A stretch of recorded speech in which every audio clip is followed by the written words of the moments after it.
Hello everyone. स्वागत है आप सभी का अक्षर एकेडमी के ऑनलाइन प्लेटफॉर्म पर। तो जैसे कि आपको मालूम है कि आने वाले दिनों में आपको यूकेपीएससी और यूके ट्रिपल एससी दोनों के ही आपको एग्जाम्स देखने को मिलेंगे। तो उसी संदर्भ में मैं आप लोगों के लिए आज 100 क्वेश्चंस की जो एमसीक्यू सीरीज है वो लेके आई हूँ, जहाँ पर हम देखेंगे कि आपके जो पॉलिटी के 100 क्वेश्चन है वो किस तरीके से रहने वाला है। ये आपका किसी टॉपिक वाइज नहीं रहेगा, ये आपका समग्र रूप से देखा जाएगा कि यहाँ पे पॉलिटी के क्वेश्चन किस तरीके से बनेंगे। तो समग्र रूप से हम देखेंगे यहाँ पे क्वेश्चंस को, और इसका जो पीडीएफ है आप लोगों को टेलीग्राम चैनल पे मिल जाएगा, जिसका लिंक आपको डिस्क्रिप्शन बॉक्स में मिल जाएगा। और आप वहां से इस क्वेश्चन पेपर को डाउनलोड कर सकते हैं, सॉल्व कर सकते हैं, और फिर आप लोगों को वहां पे मैं आंसर की भी सेंड कर दूंगी। इस तरीके से ठीक है, आप लोग जो है पीडीएफ ले सकते हैं। और ये फुल्ली जो है मैराथन रहने वाली है। आज की क्लास में हम लगभग जो है पूरे 100 क्वेश्चन को सॉल्व करने वाले हैं विद राइट आंसर्स और एक्सप्लेनेशन के साथ, है ना। चलिए तो शुरू करते हैं हमारे पहले प्रश्न के साथ। और पहला प्रश्न ये रहा आपकी स्क्रीन पर, जो कहता है कि भारत सरकार अधिनियम 1919 में प्रांतीय सरकार के कार्यों को आरक्षित और हस्तांतरित विषयों में विभाजित किया गया था। निम्न में से किन विषयों को आरक्षित विषय माना गया था? न्यायिक प्रशासन, स्थानीय स्वशासन, भूमि राजस्व या पुलिस। तो इसको हमने देखना है। तो इसको अगर हम देखें तो यहाँ पे देखो 1919 में बोला गया, और रिजर्व और ट्रांसफर्ड जो है सब्जेक्ट्स थे। तो अगर जब बात की जाए तो 1919 का जो अधिनियम था इसमें कुछ रिजर्व्ड भी थे और कुछ ट्रांसफर्ड भी थे। अब हम देखेंगे कि किन किन को माना गया था। देखो, रिजर्व्ड वो एरियाज थे या फिर रिजर्व्ड उनके लिए थे, या आरक्षित हम बोल सकते आरक्षित वो थे जो सिर्फ और सिर्फ किसके लिए थे? गवर्नर जनरल और उसकी परिषद के लिए थे। और हस्तांतरित मतलब जो हमने प्रोविंसेस को भी दे रखे थे, स्टेट्स को दे रखे थे, जो आपके राज्य जो छोटे छोटे राज्य थे उनको दे रखे थे। तो यहाँ पे देखा जाए तो न्याय का प्रशासन, न्याय का प्रशासन किसके पास था भाई? न्याय के प्रशासन की बात करें तो न्याय का प्रशासन भी आपका किसके पास था? गवर्नर जनरल और उसकी परिषद के पास। स्थानीय सुशासन, अब देखो आज की डेट में जैसे स्थानीय सुशासन आपके जो है स्टेट्स का ही क्या है, विस्तृत रूप है, स्टेट्स का ही हम बोल सकते हैं कि एक्सपेंशन है। तो उस प्रकार से यहाँ पे स्थानीय सुशासन यानी कि local bodies, local self government भी हमारा किस पे था, किस में था ये आपका ट्रांसफर्ड में था, यानी कि स्टेट्स को जो ट्रांसफर्ड थे। भूमि राजस्व यानी कि जो जमीन से संबंधित काम है उन सब पे किसका अधिकार होगा? गवर्नर जनरल उसकी परिषद का। और पुलिस तो जो है उनके अधीन ही थी, है ना। तो यहाँ पे देखा जाए तो कौन सा है, यहाँ पे सिर्फ आरक्षित की बात की जा रही है ना, कि रिजर्व कौन कौन से थे। तो रिजर्व हमने देखा न्याय का प्रशासन, भूमि राजस्व, पुलिस, ये सिर्फ और सिर्फ किसके लिए थे? गवर्नर जनरल और उसकी परिषद के लिए। तो क्या हो जाएगा इसमें राइट आंसर?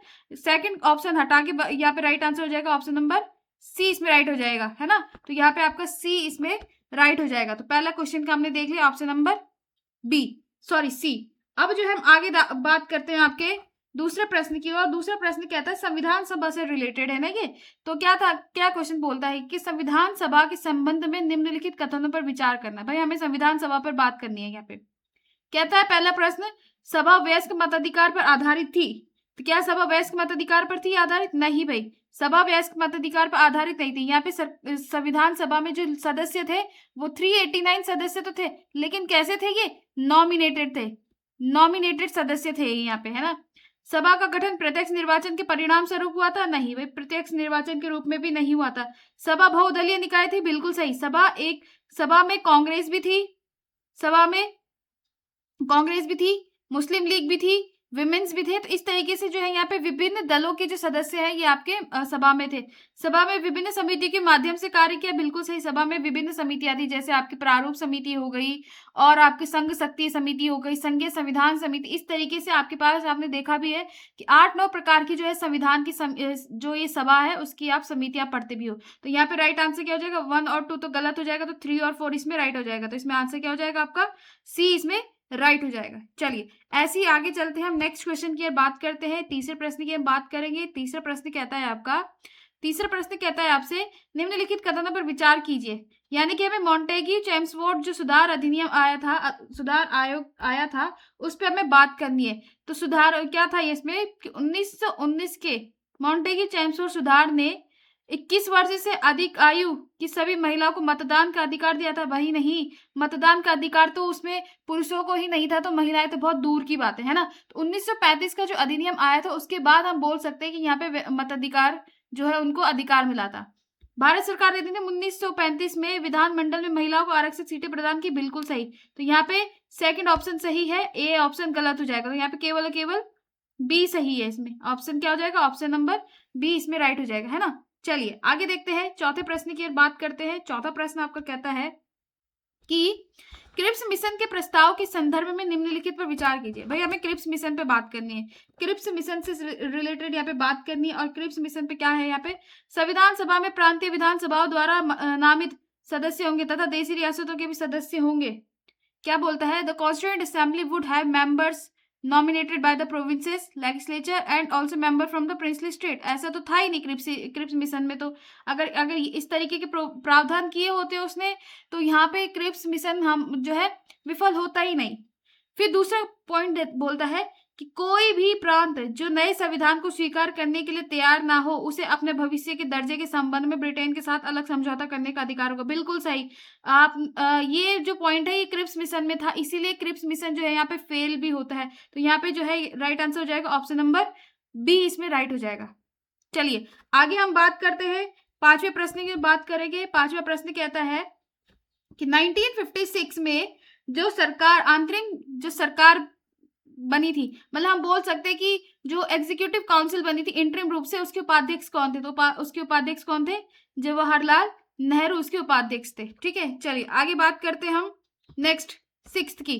संविधान सभा के सदस्य जिन्होंने भारत के संविधान का मसौदा तैयार किया, यानी कि the member of the constituent assembly the member of the constituent assembly drafted the constitution of India.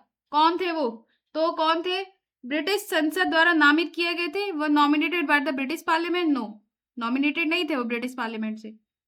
वो nominated by the governor general? No, they are also not nominated by the governor general, but they are elected by the legislative assemblies of various provinces, है ना। और इसके बाद आपके कितने लोग चुन के गए थे? 389 सदस्य जो है यहाँ पे इस परिषद में चुन के आए थे। तो यहाँ पे राइट आंसर क्या हो जाएगा कि विभिन्न प्रांतों से और विधानसभाओं के द्वारा निर्वाचित किया गया था। भारतीय राष्ट्रीय कांग्रेस और लीग द्वारा नहीं हुई। वहां पे केवल और केवल कांग्रेस और लीग ही नहीं थी, बाकी अन्य जो पॉलिटिकल पार्टीज है वो भी आपकी पार्टिसिपेट कर रही थी। तो ऑप्शन नंबर सी इसमें राइट हो जाएगा। चलिए आगे देखते हैं, सातवां प्रश्न आपका क्या कहता है। सातवें प्रश्न की हम बात करते हैं और सातवां प्रश्न कहता है कि लोकसभा में आचार समिति के संबंध में, है ना, यानी कि आपकी जो एक एथिक्स कमेटी और कुछ कमिटीज होती है उनसे रिलेटेड, है ना। तो which of the following statement are correct regarding the ethics committee in the Lok Sabha? तो इनिशियली इट वाज एडहॉक यानी तदर्थ, जो कुछ समय के लिए बनती है। तो क्या वो थी? नहीं भाई, वो कुछ समय के लिए नहीं बनी हुई थी।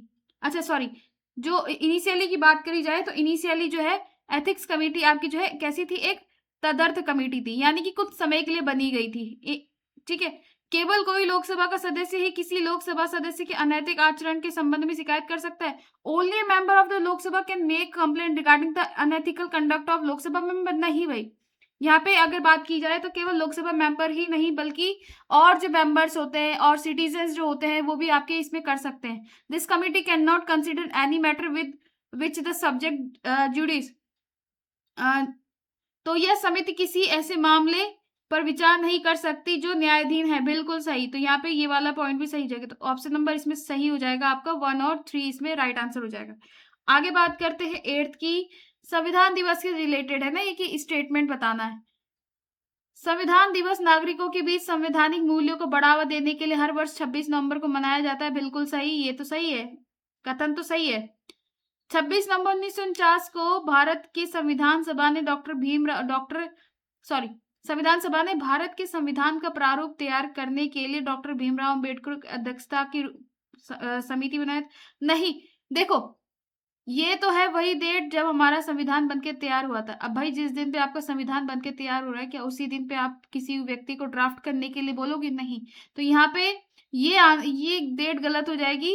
भीमराव अंबेडकर को जो है ड्राफ्टिंग कमेटी का मेंबर का अध्यक्ष कब बनाया था, ये आप लोग जो है मुझे कमेंट में सजेस्ट करेंगे कि आप लोग क्या क्या आंसर्स देते हैं, राइट। तो आप लोग जो है इसका आंसर मुझे कमेंट में बताएंगे कि आपकी जो ड्राफ्टिंग कमेटी है, जो प्रारूप समिति है, वो कब बनी थी। अध्यक्ष तो आपको पता है कि भीमराव अंबेडकर थे, लेकिन कब बनी थी। लेकिन अगर मैं बात करूं इस क्वेश्चन के आंसर की, तो यहाँ पे अगर मैं बात करूं तो देखा जाए तो कथन ए सही है, लेकिन कथन 2 गलत है। तो ऑप्शन नंबर सी इसमें राइट हो जाएगा। कथन दूसरा जो है इसमें गलत है। चलिए आगे देखते हैं 9वें प्रश्न की और 9वां प्रश्न कहता है भाई निम्नलिखित। अब देखो यहाँ पे अगर मैं बात करूँ पॉलिटी की, तो यहाँ पे केवल और केवल हम पॉलिटिकल एंगल से तो भले हम हिस्ट्री को देख रहे हैं, लेकिन थोड़ा बहुत अगर आपको हिस्ट्री का नॉलेज है तो आप लोग आराम से इस क्वेश्चन को कर सकते हैं, राइट। तो अब जरूरी नहीं कि हम पॉलिटी कर रहे हैं तो हमें वहाँ पे बिल्कुल आर्टिकल्स के ही बारे में पढ़ना है, क्योंकि यहाँ पे क्वेश्चन आपके कैसे कॉन्स्टिट्यूशनल डेवलपमेंट से भी बनेंगे, संवैधानिक विकास से भी बनेंगे, तो यहाँ पे आपको जो है हिस्ट्रिकल एंगल भी आपको अपनाना पड़ेगा, ध्यान देना पड़ेगा।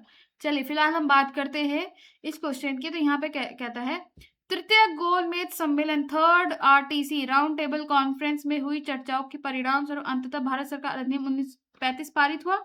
क्या ये पॉइंट सही है? और भारत सरकार अधिनियम 1935 में ब्रिटिश भारत के प्रांतों तथा देसी रियासतों के संघ पर आधारित एक अखिल भारतीय, बिल्कुल सही भाई। ऑप्शन ये वाला तो गलत है, लेकिन यहाँ पे है कि 1935 का जो एक्ट था इसमें क्या कहा था कि देसी रियासतों और प्रांतों को मिलाकर हम क्या बनाएंगे, ऑल इंडिया फेडरेशन बनाएंगे, जिसमें आपके देसी रियासत, जिसमें आपकी क्या क्या था प्रोविजन कि देसी रियासतें भी होंगी, देसी रियासतें भी होंगी, प्लस प्रिंसली स्टेट्स भी होंगे, प्लस सॉरी प्रिंसली स्टेट्स तो वही होंगे ना देसी रियासतें। तो क्या क्या होगा, एक तो कमिश्नरी क्षेत्र होगा, देसी रियासतें होंगी, और फिर दूसरा क्या हो जाएगा आपका ब्रिटिश प्रोविंसेस होगी। तो इन तीनों को मिला के क्या बनाएंगे हम, ऑल इंडिया फेडरेशन, यानी कि अखिल भारतीय संघ की हम स्थापना करेंगे। तो यहाँ पे राइट आंसर क्या हो जाएगा, ऑप्शन नंबर बी इसमें राइट हो जाएगा, केवल बी इसमें सही है। चलिए आगे देखते हैं, 10वें प्रश्न की बात करते हैं। अब भाई 10वां प्रश्न आपका जो है, अगर आप लोगों को पता है कि एमपी एमएलए की जो वोटिंग वैल्यू होती है प्रेसिडेंट के नॉमिनेशन में या प्रेसिडेंट के इलेक्शन में, तो वहां पे आपको ध्यान देना है कि भारत के राष्ट्रपति के निर्वाचन के लिए निर्वाचक मंडल के संदर्भ में, यानी कि किसी राज्य की विधानसभा के निर्वाचित सदस्यों के मत का मूल्य राज्य की जनसंख्या, राज्य की विधानसभा निर्वाचित सदस्यों की संख्या से गुणा 100, संसद के किसी निर्वाचित सदस्य के मत का मूल्य बराबर होता है सभी निर्वाचित विधायकों के मतों का के मूल्य प्लस निर्वाचित सांसदों की कुल संख्या से भाग देकर निकाला जाता है। नवीनतम निर्वाचन में मतदाताओं की संख्या 5000 से अधिक थी। तो यहाँ पे अगर मैं बात करूं तो यहाँ पे ऑप्शन नंबर केवल दूसरा सही है। पहला वाला किसी राज्य की विधानसभा के निर्वाचित सदस्य के मूल्य राज्य की जनसंख्या और 1000 से होता है, ये मल्टीप्लाई 100 से नहीं होता है, ये 1000 से मल्टीप्लाई होता है। तो यहाँ पे एक जीरो और आएगा, है ना, 100 से होता है, तो इस वजह से ये ऑप्शन गलत हो गया। लेकिन नवीनतम निर्वाचन में मतदाताओं की संख्या 5000 से अधिक नहीं थी, ये कुछ लगभग 4000 के आसपास थी, 4000 के आसपास कुछ ये वैल्यू थी। तो यानी कि अभी जो रिसेंट राष्ट्रपति के चुनाव हुए उसमें लगभग जो है 5000 नहीं थी, 4000 के आसपास थी। तो इसमें ऑप्शन नंबर बी केवल और केवल सही हो जाएगा। आई बात समझ? चलिए 11वां देखते हैं। 11वां, भारत के लिए संविधान निर्माण हेतु संविधान सभा का विचार सबसे पहले कहां से आया? स्वराज पार्टी से आया, या फिर कांग्रेस पार्टी से आया, या मुस्लिम लीग से आया, या फिर ऑल पार्टी कॉन्फ्रेंस से आया? तो भाई बात सही है कि कांग्रेस पार्टी। और हम सबसे पहले देखते हैं एम.एन. रॉय। आपकी जो लक्ष्मीकांत है उसमें भी आपको एम.एन. रॉय के बारे में ही चर्चा देखने को मिलती है। सबसे पहले 1934 में उन्होंने बात की थी, फिर उसके बाद 1935 में जवाहरलाल नेहरू ने भी, जेएल नेहरू ने भी इसको जो है यहाँ पे बात करी थी, एक संविधान सभा की बात करी थी, पूरे व्यापक रूप से हम इसका प्रचार करेंगे। और फिर कांग्रेस पार्टी ने भी 1936 में इसको क्या है स्वीकृति दे दी थी, है ना। इस प्रकार से जो आपकी यहाँ पे आंसर क्या हो जाएगा, कांग्रेस पार्टी। चलिए भाई 12वां देखते हैं कि अखिल भारतीय महासंघ की स्थापना का प्रावधान सबसे पहले किसमें था? बिल्कुल सही, भारत सरकार अधिनियम 1935। अभी मैंने बताया ना कि अखिल भारतीय संघ कैसे बनाया गया। अखिल भारतीय संघ बनाने का रीजन क्या था? एक तो हम ब्रिटिश प्रोविंसेस को ऐड करेंगे, ब्रिटिश प्रोविंसेस प्लस कमिश्नरी क्षेत्र प्लस यहाँ पे क्या हो जाएगा प्रिंसली स्टेट्स, इन तीनों को मिला के क्या बनाएंगे, ऑल इंडिया फेडरेशन बनाते हैं, अखिल भारतीय परिसंघ बनाते हैं हम, है ना इसको। तो ऑप्शन नंबर ए इसमें राइट हो जाएगा। चलिए आगे देखते हैं, 13 की हम बात करते हैं। निम्न में से किस अधिनियम ने केंद्र में द्वैध शासन प्रणाली की स्थापना की? तो भाई केंद्र में द्वैध शासन प्रणाली जो है इसने स्थापित करी थी, और केंद्र में द्वैध शासन प्रणाली जो है किसने स्थापित करी थी? 1935 के अधिनियम ने। और 1919 के अधिनियम ने क्या किया था? प्रांतों में द्वैध शासन प्रणाली, प्रांतों में द्वैध शासन प्रणाली को स्थापित किया था, है ना, द्वैध शासन प्रणाली को स्थापित किया था। तो यहाँ पे ऑप्शन नंबर ए सही हो जाएगा। चलिए आगे देखते हैं। 14th, who was the chairman of union power committee of the Indian constituent assembly. भाई देखो, इंग्लिश वाले बच्चे ऐसे ना बोले कि मैम भेदभाव कर रही कि मैं हिंदी में करवा रही हूँ, क्योंकि हमारे पास मेनली जो ऑडियंस है वो आपकी हिंदी मीडियम वाली है, तो इसलिए मुझे हिंदी में भी जो है आंसर्स को ज्यादा फोकस करना पड़ता है।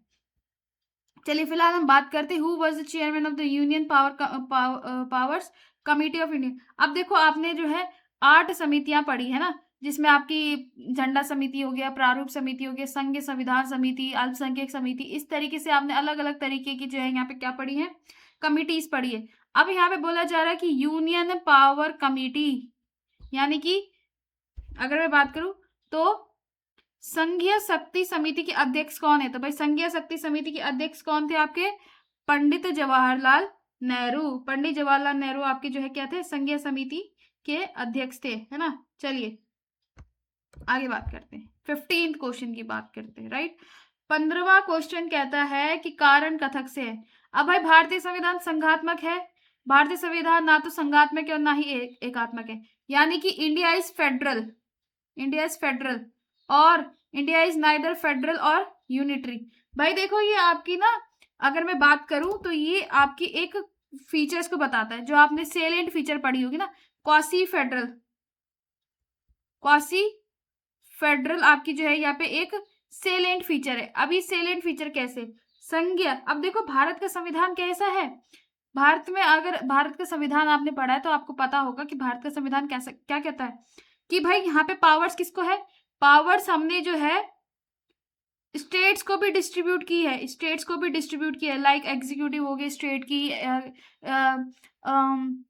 जुडिशरी हो गया स्टेट का, इस तरीके से लेजिस्लेटिव स्टेट्स की होती थी, इस तरीके से हमने पावर जो है स्टेट्स को डिस्ट्रीब्यूट किया। तो या तो इसका मतलब क्या हो गया कि ये क्या है आपका नॉर यूनिटरी, नॉर यूनिटरी यानी कि यूनिट हमारा नहीं है। बट अगर हम स्पेशली देखा जाए, बट फिर भी भले ही हमने स्टेट्स को पावर दे रखी है, लेकिन स्टेट्स के पावर देने के बाद भी हमेशा सेंटर हैवी रहता है, centre will be more powerful, centre हमेशा पावरफुल रहता है। तो ये आपको ध्यान रखना कि क्वासी फेडरल, इसको हम बोल सकते हैं क्वासी फेडरल, फेडरल ना तो हमारा संविधान संघात्मक है ना ही एकात्मक है। एकात्मक मतलब कि जिसके पावर्स किसके पास हो, केवल सेंटर के पास हो, और फेडरल मतलब कि हमने पावर्स डिस्ट्रीब्यूट किए अलोंग विद स्टेट्स, और स्टेट्स का भी हमने एक्सपेंशन किया है लोकल बॉडीज के साथ।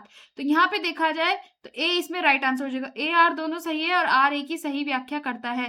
क्वासी फेडरल यानी अर्ध संघात्मक, इसको अगर हम हिंदी में लिखें तो हिंदी में बोलते हैं हम इसे अर्ध संघात्मक, अर्ध संघात्मक हम इसे कहते हैं। तो ये आपकी सेलेंट फीचर्स में भी आप लोग पढ़ते हैं, तो इसमें राइट आंसर क्या हो जाएगा आपका, ए इसमें राइट हो जाएगा। चलिए आगे देखते हैं। 16, भारतीय संविधान की उद्देशिका में परिवर्तन किस संविधान संशोधन के द्वारा हुआ है। तो भाई आप लोग आराम से बोल सकते 42, लेकिन अब यहाँ पे 42 मैंने दो तरीके से बोले, एक 1976 और 1979। अब जिन बच्चों को अगर याद नहीं होगा ना, तो उनके लिए फिर यहाँ पे मुश्किलें खड़ी हो जाएंगी कि हम क्या करें। तो यहाँ पे अगर देखा जाए तो ऑप्शन नंबर सी। अब आपको पता है कि यहाँ पे अगर मैं बात करूं तो कौन कौन से, जब दिसंबर 13 दिसंबर 1946 को आपके पंडित जवाहरलाल नेहरू ने एक ऑब्जेक्टिव रेजोल्यूशन लिया था, जिसमें बोला था कि हमारा देश का संविधान कैसे होगा, SDR, सोवरेन, डेमोक्रेटिक और रिपब्लिक। लेकिन फिर इंदिरा गांधी की सरकार के समय 42nd अमेंडमेंट एक्ट होता है 1946 में, जिसमें हमने क्या कर दिया, SSSDR, SSSDR, sovereign secular socialist, sovereign socialist secular democratic Republic. तो यहाँ पे हमने किन किन शब्दों को जोड़ा था, किन किन शब्दों को जोड़ा, 3 शब्दों को जोड़ा। कौन कौन से, सोवरेन, सोवरेन तो ऑलरेडी था, लेकिन हमने जोड़ा सेक्युलर पंथ निरपेक्ष, समाजवाद सोशलिस्ट, समाजवाद सोशलिस्ट, और तीसरा हमने जोड़ा था इंटीग्रिटी, इंटीग्रिटी यानी कि क्या बोल सकते हैं हम इसको, अखंडता, क्या बोलेंगे हम इसको, तीसरा हमने जोड़ा था अखंडता। तो ये 3 शब्द आपके जो है यहाँ पे संविधान में 42वें संविधान संशोधन के तहत जोड़े गए थे। चलिए आगे देखते हैं 17। अब देखो 17 आपके ग्रीन ट्रिब्यूनल कोड से रिलेटेड है। ग्रीन ट्रिब्यूनल कोड्स यानी कि ऐसे ऐसे कोड्स जो आपके कैसे हो, राष्ट्रीय हरित अधिकरण से, केवल केवल किसके लिए, इन्वायरमेंट से रिलेटेड। तो राष्ट्रीय हरित अधिकरण अधिनियम 2010 भारत के संविधान में निम्नलिखित प्रावधानों के अनुरूप बनाया। तो अब देखो यहाँ पे इससे रिलेटेड बात की जाएगी। स्वस्थ पर्यावरण का अधिकार, जिसे अनुच्छेद 21 के तहत जीवन का अधिकार का हिस्सा माना है। बिल्कुल सही। आर्टिकल 21 के तहत आपके पास क्या है, स्वच्छ पानी पीने का अधिकार, स्वच्छ जीवन जीने का अधिकार, स्वच्छ हवा लेने का अधिकार। इस तरीके से आपके पास जो है जीवन से रिलेटेड। फिर आर्टिकल 275 के अंतर्गत अनुसूचित जनजातियों में प्रशासन के स्तर सुधारने का अनुदान प्रदान प्रावधान है और अंतर्गत ग्राम सभाओं की शक्ति को बढ़ावा है। तो बिल्कुल नहीं। यहाँ पे अगर बात की जाए तो केवल इसमें सही है, किससे रिलेटेड, इससे रिलेटेड, यानी कि ग्रीन ट्रिब्यूनल कोड से रिलेटेड आपके पास केवल क्या है, ए ऑप्शन सही है। पर्यावरण से रिलेटेड जो भी प्रोविजन है वो इसमें सही है, क्योंकि यहाँ पे एससी और एसटी से एसटीज और ग्राम सभा से हमें कोई मतलब नहीं है। तो यहाँ पे केवल ए ऑप्शन राइट होगा। चलिए आगे देखते हैं 18 की बात करते हैं। 18वां प्रश्न कहता है आपका कि संसद की नए राज्य को बनाने की प्रक्रिया के बारे में निम्नलिखित कथनों पर विचार कीजिए, है ना। अब संसद की नए, अब जो है यहाँ पे संसद विधि द्वारा राज्य बना सकती है तथा मसौदा राज्यों की सीमाओं या नामों में फेरबदल कर सकती है। बिल्कुल सही। संसद के पास ये अधिकार है कि वो क्या कर सकती है, विधि बनाकर। आर्टिकल किससे रिलेटेड है, ये आपका आर्टिकल 3 से रिलेटेड है। आर्टिकल 3 में क्या है, नेम चेंज करना, बाउंड्री चेंज करना। बाउंड्री चेंज मतलब कि सीमा में परिवर्तन कर सकती है ना। आर्टिकल 3 के तहत आपका जो है क्या कहता है कि सीमा में परिवर्तन कर सकती है और नाम परिवर्तन कर सकती है। 2 राज्यों को 1 राज्य बना सकती है, 1 राज्य से 2 राज्य बना सकती है ना। तो ये सारे अधिकार किसके पास है, राज्य से संबंधित संसद के पास। दूसरा कहता है कि इस प्रकार का कोई विधेयक राष्ट्रपति की सिफारिश के सिवाय संसद में पेश नहीं किया जा सकता है। बिल्कुल सही है ना, कि ये प्रोसेस से रिलेटेड है। इस प्रकार के किसी विधेयक को राष्ट्रपति प्रभावित राज्य के विधानमंडल को निर्देशित कर सकता है। बिल्कुल सही। लेकिन बोला गया सही नहीं है, तो कौन सा सही नहीं है, इस प्रकार के विधि अनुच्छेद 368 के कार्य क्षेत्र में आएंगे। बिल्कुल गलत, ये वाला आंसर गलत होगा। क्यों, आर्टिकल 4 को जरा याद करो। आर्टिकल 4 को याद करो। आर्टिकल 4 कहता है कि भाई आर्टिकल 2 और 3 में हमने जो भी परिवर्तन किए हैं, आर्टिकल 2 और 3 में हमने जो भी परिवर्तन किए हैं वो आपके अनुच्छेद 368 के तहत संविधान संशोधन नहीं माने जाएंगे। आपका आर्टिकल 368 कहता है ये किससे रिलेटेड है, संविधान संशोधन से। तो 368 के तहत वो संविधान संशोधन नहीं माने जाएंगे। तो ऑप्शन नंबर डी इसका जो है यहाँ पे राइट आंसर हो गया। अगर मैं बात करूं तो यहाँ पे क्लियर बता देते हैं कि इसमें राइट आंसर क्या हो जाएगा। इसमें राइट आंसर हो जाएगा आपका ऑप्शन नंबर डी, इसमें राइट आंसर हो जाएगा। चलिए आगे बात करते हैं 19वें प्रश्न की हम बात करते हैं। 19th क्वेश्चन आपका कहता है लोकसभा का कोई सदस्य सदन का सदस्य बनने से निर्हित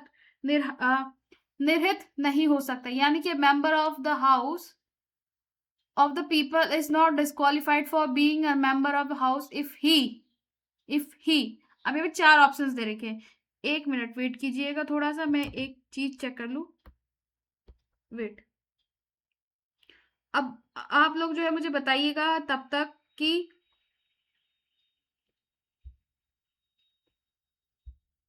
बताइए मुझे 19th क्वेश्चन के मुझे बताइए 19वां प्रश्न क्या कहता है। लोकसभा का कोई सदस्य a member of house of a parliament of people is not disqualified for being a member of the house if he अब ऑप्शन दे रखा है यहाँ पे, if he voluntary reannounces his her membership of political party from which he is elected, जिस राजनीतिक दल से निर्वाचित होकर आई थी उसे स्वैच्छिक रूप से अपनी सदस्यता छोड़ दे। जिस राजनीतिक दल से सदन में निर्वाचित हुआ था या हुई थी उससे निष्कासित कर दिया।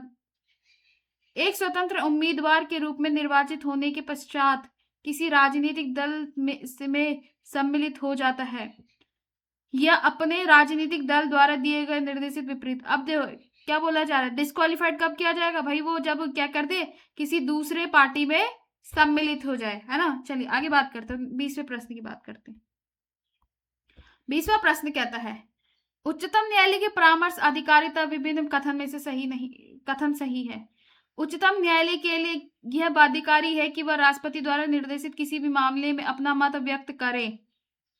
परामर्शी अधिकारिता शक्ति के अधीन प्राप्त किसी निर्देशित पर उच्चतम न्यायालय की पूर्ण पीठ सुनवाई करती है।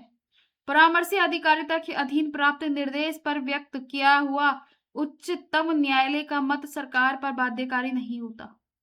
उच्चतम न्यायालय को उसकी परामर्शी अधिकारिता की शक्ति के अधीन एक बार में केवल एक ही निर्देश भेजा जा सकता है। अब जो है यहाँ पे आपको सॉल्व करना है इसमें। अब सॉल्व क्या है देखो जरा। The supreme court is obligated to express its own opinion on any matter referred by the president. नहीं, आर करेक्ट बोला ना, तो ये गलत हो जाएगा। Full bench of a supreme court hears any reference received under its advisory jurisdiction, बिल्कुल सही। 2 इसमें राइट आंसर हो जाएगा। The Supreme Court opinion on the reference received under the advisory jurisdiction is not binding on the government. बिल्कुल सही। Only one reference can be sent to the Supreme Court at the time under the advisory jurisdiction, गलत। यहाँ पे अगर बात करें तो option number C इसमें राइट हो जाएगा। 2 और 3 पे दोनों ऑप्शन, दोनों स्टेटमेंट करेक्ट। चलिए आगे बात करते हैं। 21वां, निम्नलिखित 2 वक्तव्यों पर ध्यान दो, विचार करना है ना। मुख्य चुनाव आयुक्त को संवैधानिक प्रस्तावों के बिना नहीं हटाया जा सकता है ना, बिल्कुल सही। मुख्य चुनाव आयुक्त एक संवैधानिक व्यक्ति है। मुख्य आयुक्त एक संवैधानिक व्यक्ति है, इज अ कॉन्स्टिट्यूशनल। देखो, chief election commissioner can not be removed without constitutional resolution. देखो ऑप्शन सी असर्शन भी सही है। Chief election commissioner is a constitutional person, ये भी सही है। अब जब यहाँ पे दोनों सही है, कथन भी सही है और उसका कारण भी सही है, लेकिन जो रीजन है, लेकिन जो कारण है वो इसको सही रूप से प्रदर्शित नहीं करता है, ये सही रूप से नहीं बताता है। तो यहाँ पे क्या लिख देंगे हम, ए आर दोनों तो सही है लेकिन आर ए की सही व्याख्या नहीं करता। यहाँ पे बताया जा रहा है कि संवैधानिक प्रस्तावों के बिना नहीं हटाया जा सकता है, लेकिन ये एक संवैधानिक व्यक्ति है। भाई जब संवैधानिक व्यक्ति है तो उसको संवैधानिक प्रावधानों के अनुसार ही उसको हटाया जा सकता है ना। और इसमें आप लोगों को पता है जैसे प्रोसेस आपके प्रेसिडेंट को हटाने की होती है, लाइक इम्पीचमेंट जैसी प्रोसेस के थ्रू, इम्पीचमेंट जैसी प्रोसेस, यानी कि हिंदी में क्या बोलते हैं इसे, महाभियोग जैसी प्रक्रिया के द्वारा इसको जो है यहाँ पर इसके पद से हटाया जाता है। चलिए आगे देखते हैं 22वें प्रश्न। दल बदल विरोधी कानून के संदर्भ में निम्न पर विचार कीजिए। एंटी डिफेक्शन लॉ से रिलेटेड है ना, ये एंटी डिफेक्शन लॉ से रिलेटेड है। अब ध्यान दीजिए, एंटी डिफेक्शन लॉ। अब यहाँ पे बोला गया है कि स्टेटमेंट दे रखे। अब स्टेटमेंट में ध्यान दीजिए, स्टेटमेंट क्या कहता है, दल बदल विरोधी कानून, दल बदल विरोधी क्या बोलता है, दल बदल विरोधी कानून इंदिरा गांधी शासन के दौरान 1984 में अधिनियमित किया गया था। इसे संविधान की 10वीं अनुसूची में स्थान दिया गया। दल बदल विरोधी कानून को 2003 में 93 संविधान संशोधन और पुष्ट किया गया और कानून विधायी सदन से संबंधित चेयरमैन या स्पीकर को दल बदल की स्थिति में अयोग्यता और निर्णय करने का अधिकार देता है। अब यहाँ पे 4 ऑप्शंस में से बताओ कौन सा है। तो देखो यहाँ पे इंदिरा गांधी की सरकार के समय तो हुआ, लेकिन 1984 में नहीं, अधिनियमित नहीं, ये सही है, 10वीं अनुसूची में डाला गया है। और कानून विधायी सदन से संबंधित चेयरमैन या स्पीकर को दल बदल की स्थिति में अयोग्यता निर्णय करने का अधिकार है। यानी कि एंटी डिफेक्शन लॉ के तहत आपके स्पीकर के पास ये अधिकार है कि वो क्या कर सकते हैं, किसी भी व्यक्ति को या किसी सांसद को या सांसद ही नहीं बल्कि किसी भी जो सदन का सदस्य है उसको क्या कर सकता है, अयोग्य घोषित कर सकता है। तो यहाँ पे बी सॉरी 2 और 4 इसमें राइट है, तो इसमें ऑप्शन नंबर डी इसमें राइट हो जाएगा। चलिए आगे देखते हैं 23वें प्रश्न की बात करते हैं। 23वां प्रश्न कहता है आपका, निम्नलिखित में से कौन सा भारत के संविधान में वर्णित नागरिकों के मौलिक कर्तव्यों में शामिल नहीं है। हमारे मिश्रित संस्कृति की समृद्ध विरासत और संरक्षण करना, ये भी है हमारे। कमजोर वर्गों के सामाजिक अन्याय से शोषण देना, बिल्कुल सही, ये भी सही है मान ले। और अच्छा, अन्याय से शोषण से देना, नहीं ये नहीं है। आप लोगों ने अगर डीपीएसपी देखे होंगे तो फंडामेंटल ड्यूटीज देखी हो तो फंडामेंटल ड्यूटीज में ये नहीं है। वैज्ञानिक दृष्टिकोण तथा जिज्ञासा की भावना का विकास करना, बिल्कुल सही, ये भी लिखा है आपके फंडामेंटल ड्यूटीज में। व्यक्तिगत एवं सामूहिक गतिविधियों को सभी क्षेत्र में उत्कृष्ट प्राप्त करना, प्रयास करना, ये भी बिल्कुल सही है। अगर देखा जाए तो 1, 3, 4 इसमें राइट आंसर हो जाएगा, बाकी 2 इसमें जो है ये गलत है। कमजोर वर्गों को सामाजिक अन्याय से संरक्षण देना, ये आपके डीपीएसपी के तहत आता है, ये आपके डीपीएसपी के तहत आता है ना। तो ये डीपीएसपी में आता है, यानी कि directive principle of state policies में आता है, फंडामेंटल ड्यूटीज में नहीं आता। तो इसमें राइट आंसर कौन सा हो जाएगा? आपका ऑप्शन नंबर सी इसमें राइट हो जाएगा। चलिए 24 की बात करते हैं। भारत के संविधान के अंतर्गत निम्नलिखित में से कौन सा मौलिक कर्तव्य नहीं है? अब देखो यहाँ पे मौलिक कर्तव्यों से रिलेटेड दूसरा क्वेश्चन भी आ गया है। अब बहुत से बच्चे सोच रहे होंगे कि सार्वजनिक चुनाव में मतदान करना, वोटिंग इन पब्लिक इलेक्शन। अब भाई वैज्ञानिक दृष्टिकोण का विकास करना, सार्वजनिक संपत्ति की रक्षा करना, संविधान का पालन करना और उसके आदर्शों को सम्मान करना।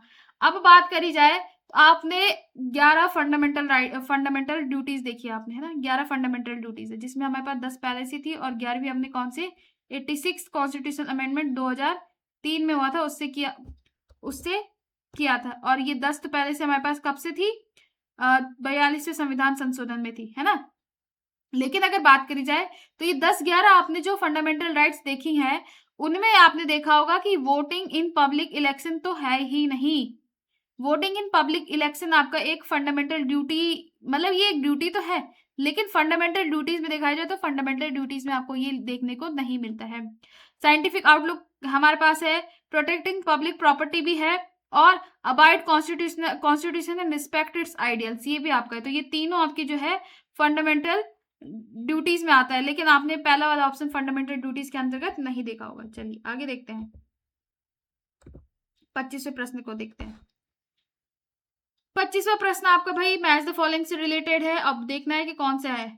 तो राज्य की लोक सेवाओं में न्यायपालिका कार्यपालिका का पृथकीकरण, तो भैया आपको पता है कि आर्टिकल आपका जो है 51 के तहत आपका न्यायपालिका और कार्यपालिका का पृथकीकरण हुआ था। आर्टिकल 51 आपका डीपीएसपी में भी आता है, लेकिन आर्टिकल 51 आपका किस में आएगा? सॉरी डीपीएसपी नहीं, अगर मैं बात करूं तो आर्टिकल 51 इसमें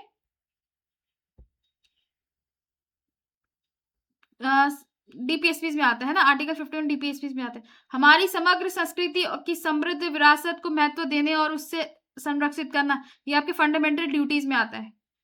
फैक्ट्रियों में 14 वर्ष की आयु से कम बच्चों को रोजगार देने पर रोक, फंडामेंटल राइट्स में आता है। राइट अगेंस्ट एक्सप्लॉयटेशन में आता है। तो उपरोक्त में से कितने जोड़े सही ढंग से मेल खाते? तो भाई तीनों के तीनों जो है यहाँ पे सही ढंग से मेल खाते। तो इसमें ऑप्शन नंबर क्या हो जाएगा? आपका ऑप्शन नंबर सी इसमें राइट हो जाएगा। चलिए आगे बात करते हैं आपके 26वें प्रश्न की। भारत की संप्रभुता, एकता और अखंडता को बनाए रखना और उसकी रक्षा करना किसमें किया गया प्रावधान है? To maintain and protect the sovereignty, unity and integrity of India is a provision made in preamble of Constitution, directive principle of state policies, fundamental rights और fundamental duties। भाई संप्रभुता, एक तरह अखंडता को बनाए रखना, उसकी रक्षा करना किस में आता है? फंडामेंटल ड्यूटीज में आता है। और फंडामेंटल ड्यूटीज आपकी किस में आती है? पार्ट 4 आर्टिकल किसमें? 51 सब क्लॉज ए। तो ये आपका इसमें आएगा, है ना। चलिए आगे बात करते हैं 27वें। भारत में उच्च न्यायालय के न्यायाधीश को हटाने की प्रक्रिया वही है जो सर्वोच्च न्यायालय के न्यायाधीश को हटाने की प्रक्रिया है। आगे बात करते हैं। पहला स्टेटमेंट कहता है, पद से सेवानिवृत्ति के बाद उच्च न्यायालय का कोई स्थायी न्यायाधीश भारत में किसी भी न्यायालय या किसी भी प्राधिकरण के समक्ष वकालत नहीं कर सकता और ना ही कार्य कर सकता। भाई ऐसा कहाँ कहा है? भाई जो आपका रिटायर्ड जज होता है, चाहे वो हाईकोर्ट का हो, हाईकोर्ट यहाँ पे हाईकोर्ट की बात की है ना, तो जो आपका हाईकोर्ट का रिटायर्ड जज होता है वो उस पर्टिकुलर स्टेट के हाईकोर्ट में नहीं रहता है, और वो किसी दूसरे स्टेट के हाईकोर्ट में क्या कर सकता है? वकालत कर सकता है आफ्टर हिज हर रिटायरमेंट, है ना। अब ये ऐसा नहीं कि इनको बुलाया, मतलब इनको कुछ पर्टिकुलर मैटर्स में इनको जो है बुलाया जाता है आई बात समझ में? तो यहाँ पे केवल और केवल ऑप्शन नंबर ए सही है, पहला ऑप्शन इसमें सही है, बाकी दूसरा वाला गलत है। वो कर सकते हैं भाई, आफ्टर रिटायरमेंट उनके पास ये ऑप्शन रहता, ऑप्शन इन द सेंस कि उनको बुलाया जाता है किसी पर्टिकुलर मैटर पे, है ना, और वो वकालत भी कर सकते हैं और जज की नौकरी भी दोबारा से कर सकते हैं एज आफ्टर रिटायरमेंट किसी पर्टिकुलर मैटर पे, है ना। आगे बात करें 28 कहता है अंतरराष्ट्रीय संधियों को लागू करने के लिए संसद भारत के पूरे क्षेत्र या उसके किसी भाग के लिए कानून बना सकती है सभी राज्यों की सहमति से, राज्य की बहुमत की सहमति से, संबंधित राज्यों की सहमति से या किसी भी राज्य की सहमति के बिना। तो भाई जाहिर सी बात है कि जब सेंटर को कानून बनाना है किसी इंटरनेशनल ट्रीटी पे, तो वो किसी भी स्टेट का क्या नहीं लेती है, परामर्श नहीं लेती है, वो किसी भी स्टेट से सहमति नहीं लेती है। उसको अगर कोई अंतरराष्ट्रीय संधि करनी है तो वो करेगी, चाहे वो किसी बॉर्डर, चाहे वो स्टेट आपका बॉर्डर उस देश के साथ बॉर्डर एरियाज को ही क्यों ना फॉलो करता हो या शेयर करता हो। तो यहाँ पे राज्य, अब यहाँ पे हम देख सकते हैं ये कैसा हो गया आपका, यहाँ पे आप लोग देख सकते हैं सेंटर पावरफुल दिख रही है ना आपको, सेंटर पावरफुल। तो यहाँ पे दिख गया हमें कि आपका जो संविधान है कैसा है, क्वासी फेडरल। अपने अपने राज्यों के लिए कानून बनाने का अधिकार तो है राज्यों के पास, लेकिन देश के संदर्भ में किसी दूसरे देश के साथ जो कानून बनाना है वो केवल और केवल किसके पास है अधिकार, सेंटर के पास है। तो यहाँ पे एक एग्जांपल देख सकते हो आप क्वासी फेडरल का, यानी अर्धसंघात्मक का। चलिए आगे देखते हैं 29 कहता है कि निम्न में से किसी में से मनी बिल के बारे में कौन सा कथन सही नहीं है। कौन सा कथन मनी बिल से रिलेटेड है ना, मनी बिल संसद के किसी भी सदन में प्रस्तुत किया जा सकता है। भाई कहाँ किया जा सकता है, मनी बिल को केवल और केवल जो है लोकसभा में प्रस्तुत किया जाता है, वो भी किसकी, प्रेसिडेंट की अनुमति से, राष्ट्रपति की अनुमति से आपके किसमें लोकसभा में पारित किया जाता है, उसके बाद राज्यसभा में जाता है। लोकसभा अध्यक्ष से तय करने का अंतिम प्राधिकारी होता है कि कोई विधेयक मनी बिल है या नहीं। बिल्कुल, ये लोकसभा स्पीकर ही तय करता है कि कोई बिल मनी बिल है या नहीं। लोकसभा द्वारा पारित मनी बिल को राज्यसभा 14 दिन के भीतर विचार के लिए लौटाना होता है। बिल्कुल सही है ना। राष्ट्रपति मनी बिल को पुनर्विचार के लिए लोकसभा में वापस नहीं भेज सकता है। बिल्कुल सही। तो यहाँ पे आप अगर बात की जाए तो ऑप्शन नंबर गलत बताना था ना, गलत ऑप्शन। तो यहाँ पे ऑप्शन नंबर ए इसमें सही हो गया, ए इसमें सही हो गया। चलिए आगे देखते हैं, 30 की बात करते हैं। 30 अगेन मनी बिल से रिलेटेड क्वेश्चन आ गया है। बात करेंगे हम मनी बिल से रिलेटेड क्वेश्चन की, है ना। देखेंगे यहाँ पे भारतीय संसद में वित्त विधेयक और धन विधेयक के संबंध में निम्नलिखित कथनों पर विचार करना है। अब ये आ रहा है आपका मनी बिल और फाइनेंस बिल से रिलेटेड। जब लोकसभा वित्त विधेयक को राज्यसभा को भेजती है तो राज्यसभा उस विधेयक में संशोधन कर सकती है या उसे अस्वीकार कर सकती है। दूसरा स्टेटमेंट कह रहा है जब लोकसभा धन विधेयक को राज्यसभा को भेजती है तो राज्यसभा ना तो उसमें संशोधन कर सकती है और ना ही उसे अस्वीकार कर सकती है, वो केवल सिफारिशें कर सकती है। लोकसभा और राज्यसभा के बीच मतभेद की स्थिति में धन विधेयक के लिए संयुक्त बैठक का प्रावधान नहीं है, लेकिन वित्त विधेयक के लिए संयुक्त बैठक अवश्य हो जाती है। तो यहाँ पे बोला है कि उपरोक्त में से कौन सा कथन सही है, तो कथन सही है। अब जब लोकसभा वित्त विधेयक को राज्यसभा को भेजती है तो राज्यसभा उस विधेयक के संशोधन कर सकती है, उसे अस्वीकार कर सकती है। ये अधिकार का नहीं है राज्यसभा के पास। ये बिल्कुल सही कहता है कि जब लोकसभा धन विधेयक को राज्यसभा को भेजती है तो राज्यसभा में ना तो संशोधन कर सकती है, वो केवल क्या कर सकती है, सिफारिशें कर सकती है कि भाई हमारे अकॉर्डिंग ये चीजें होनी चाहिए। और ये भी बिल्कुल सही है कि जो लोकसभा राज्यसभा के बीच मतभेद की स्थिति में धन विधेयक के लिए संयुक्त बैठक का प्रावधान है। किसके तहत संयुक्त बैठक का प्रावधान किसके तहत है भाई, आपके आर्टिकल 108 के तहत आपका संयुक्त बैठक का प्रावधान है। लेकिन वित्त विधेयक के लिए संयुक्त बैठक आवश्यक हो जाती है। तो धन विधेयक के लिए संयुक्त बैठक नहीं है, लेकिन वित्त विधेयक के लिए। तो यहाँ पे अगर बात की जाए तो ऑप्शन नंबर 2 इसमें बिल्कुल सही है। तो राइट आंसर हो जाएगा इसमें केवल 2, तो केवल 2 इसमें सही है। तो B will be your right answer. चलिए आगे बात करते हैं 31वें की। 31st क्वेश्चन की बात करते हैं। भारत में किसी राज्य की विधानसभा के संदर्भ में निम्नलिखित पर कथनों पर विचार कीजिए। राज्यपाल वर्ष की प्रथम बैठक के प्रारंभ में सदन के सदस्यों को एक परंपरागत अभिभाषण कस्टम एड्रेस देता है। दूसरा कहता है जब किसी राज्य के विधानमंडल के पास किसी विशेष विषय पर कोई नियम नहीं होता तो वह उस विषय पर लोकसभा के नियमों का पालन करता है।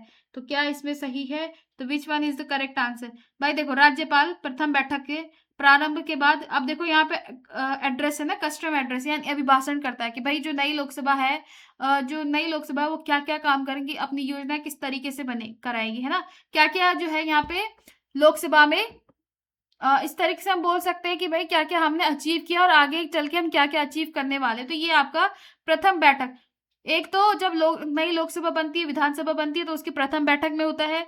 दूसरा अगर बात करी जाए तो हर वर्ष प्रथम बैठक में, और जब नई लोकसभा बनती है या विधानसभा बनती है उसमें होता है। जब किसी राज्य विधानमंडल के पास किसी विशेष विषय पर नियम नहीं होता तो वह उस विषय पर लोकसभा के नियमों का पालन करती है। बिल्कुल सही। तो यहाँ पे ए और दो दोनों सही हो जाएंगे, तो सी इसमें राइट आंसर हो जाएगा। चलिए आगे बात करते हैं 32 की। 32वां प्रश्न कहता है आपका कि which of the following statement are correct regarding money bill in parliament. Money bill से रिलेटेड बात की जा रही है ना यहाँ पे, तो बताना है कि कौन सा इसमें जो है सही है। अनुच्छेद 109 में धन विधेयक के संबंध में विशेष प्रक्रिया का उल्लेख है। धन विधेयक राज्य परिषद यानी कि राज्यसभा में प्रस्तुत नहीं किया जाएगा। राज्यसभा विधेयक को या तो अनुमोदित कर सकती है या संशोधन साझा कर सकती है, लेकिन उसे अस्वीकार नहीं कर सकती। राज्यसभा द्वारा सुझाए गए धन विधेयक के संशोधन को लोकसभा द्वारा स्वीकार करना अनिवार्य है। तो भाई बताओ मुझे जरा आंसर 32 का क्या आंसर होने वाला है आपके अकॉर्डिंग। तो यहाँ पे बात की जा रही सही उत्तर चुनिए, सही उत्तर चुनना है ना यहाँ पे। तो देखो अगर मैं बात करूं तो अगर यहाँ पे बात की जाए तो अनुच्छेद 109 में विशेष प्रक्रिया है, बिल्कुल सही। धन विधेयक के संबंध में विशेष प्रक्रिया का उल्लेख हम देखते हैं। धन विधेयक राज्य परिषद में प्रस्तुत नहीं किया जाएगा।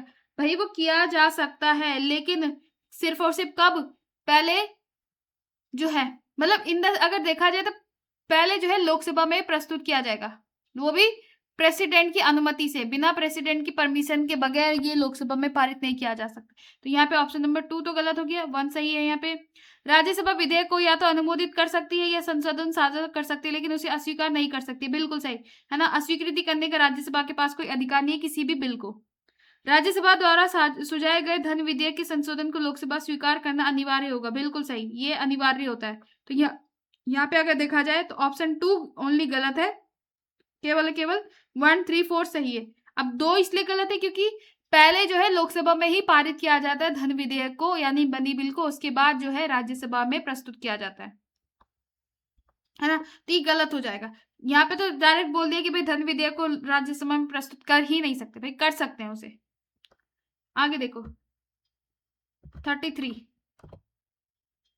निम्नलिखित कथनों पर विचार करिए। स्टेटमेंट पहली स्टेटमेंट बोलती है in India prisons are managed by state government and they have their own rules and regulation for day to day administration in prison। यानी कि जो आपकी जेल होती है, जेलों पर जो है राज्य सरकारों का अधिकार होता है और वो अपने हिसाब से उनका शासन प्रशासन संभाल सकती है। फिर स्टेटमेंट 2 कहती है in India prisons are governed by the Prison Act 1894 which explicitly places the subject of prison under the control of provincial government। तो यहाँ पे देखो ये क्वेश्चन थोड़ा सा आप लोग बोल सकते हैं कि मैम अलग हो गया या आउट ऑफ द सिलेबस हो गया, बट नहीं, क्योंकि शासन प्रशासन के अंतर्गत आती है ना आपकी जेल की चीजें। तो यहाँ पे अगर देखा जाए तो यहाँ पे 33 का राइट आंसर होगा ए, क्योंकि स्टेटमेंट 1 भी सही है, स्टेटमेंट 2 भी सही है और दूसरा एग्जाम्पल भी बिल्कुल सही कहता है। तो आज भी हम देखा जाए तो अब तो क्या बोल सकते हैं, इनमें अमेंडमेंट होते रहते हैं, लेकिन प्रिजन एक्ट जो है उसके तहत ही यहाँ पे जो है जेलों का शासन प्रशासन या प्रबंधन किया जाता है राज्यों को, है ना। चलिए आगे बात करते हैं 34। बोलता है निम्नलिखित कथनों पर विचार कीजिए। संसद भारत के सर्वोच्च न्यायालय के क्षेत्राधिकार का विस्तार नहीं कर सकती क्योंकि उसका क्षेत्राधिकार केवल वही है जो संविधान द्वारा प्रदान किया है। दूसरा, सर्वोच्च न्यायालय तथा उच्च न्यायालय के अधिकारी और कर्मचारी संबंधित मुख्य न्यायाधीश द्वारा नियुक्त किए जाते हैं तथा उनके प्रशासनिक व भारत की संचित निधि से वहन किए जाते हैं। कौन सा सही है भाई? देखो, संसद भारत के सर्वोच्च न्यायालय के क्षेत्राधिकार का विस्तार नहीं कर सकती, किसने कहा ऐसा? है ना। तो यहाँ पे ये भी गलत हो जाएगा, ये भी गलत हो जाएगा, तो यहाँ पे कोई भी सही नहीं है, ना तो एक सही है ना तो दूसरा सही है, तो यहाँ पे नोटा हो जाएगा इसका आंसर। 35th देखते हैं, 35th क्या कहता है आंसर, मतलब इसका आंसर देखते हैं क्वेश्चन क्या कहता है। निम्नलिखित में से कौन सा विवाद भारत के सर्वोच्च न्यायालय में के मौलिक क्षेत्र अधिकार ओरिजिनल जुरिडिक्शन में शामिल है। भारत सरकार या एक से अधिक राज्यों के बीच का वाद, संसद के किसी भी सदन अथवा किसी राज्य के विधानमंडल के चुनाव से संबंधित विवाद, भारत सरकार और किसी संघ शासित प्रदेश के बीच का विवाद, दो या दो से अधिक राज्यों के बीच का विवाद। तो भाई देखो 35 का क्या हो जाएगा, तो देखो भारत सरकार और एक राज्य से एक या अधिक राज्य के बीच का विवाद, ए इसमें सही हो जाएगा, पहला ऑप्शन सही हो जाएगा। संसद के किसी सदन अथवा किसी राज्य के विधानमंडल के चुनाव से संबंधित नहीं, भारत सरकार के किसी संघ शासित के बीच का विवाद नहीं। तो यहाँ पे क्या हो जाएगा, दो या दो से अधिक राज्यों के बीच का विवाद जो है सीधा किया जा सकता है, तो 1 और 4 इसमें राइट आंसर हो जाएगा। चलिए आगे बात करते हैं 36। किसी संविधान संशोधन अधिनियम को भारत का सर्वोच्च न्यायालय द्वारा असंवैधानिक घोषित किया जा सकता है। अब देखो अगर किया जा सकता है तो किस बेसिस पे, है ना। तो देखा जाए तो वर्तमान द्विस्तरीय व्यवस्था के स्थान पर त्रिस्तरीय संघीय व्यवस्था स्थापित करता है, यानी कि आपकी जैसे मतलब 2 स्तरीय शासन प्रशासन है ना हमारा, 2 स्तरीय कैसे, वर्तमान में 2 स्तरीय शासन के स्थान पर मतलब लोकसभा और राज्यसभा, इनके अलावा विधि के समक्ष समानता के अधिकार को भाग 3 से हटाकर भाग संविधान में कहीं स्थापित और करता है, तो उस केस में कार्यपालिका की संसदीय प्रणाली को राष्ट्रपति प्रणाली में प्रस्तापित करता हो, उस केस में यह सर्वोच्च न्यायालय के भार कम करने के लिए एक संघीय अपीलीय न्यायालय की स्थापना करना है। लेकिन क्वेश्चन क्या कहता है, संविधान संशोधन को असंवैधानिक घोषित कर सकता है। भाई देखो असंवैधानिक घोषित करने का मेन रीजन क्या होगा, भाई देखो हमारे यहाँ संविधान कैसे चलता है, सरकार कैसी चलती है हमारे यहाँ सरकार कैसी चलती है, संसदीय प्रणाली।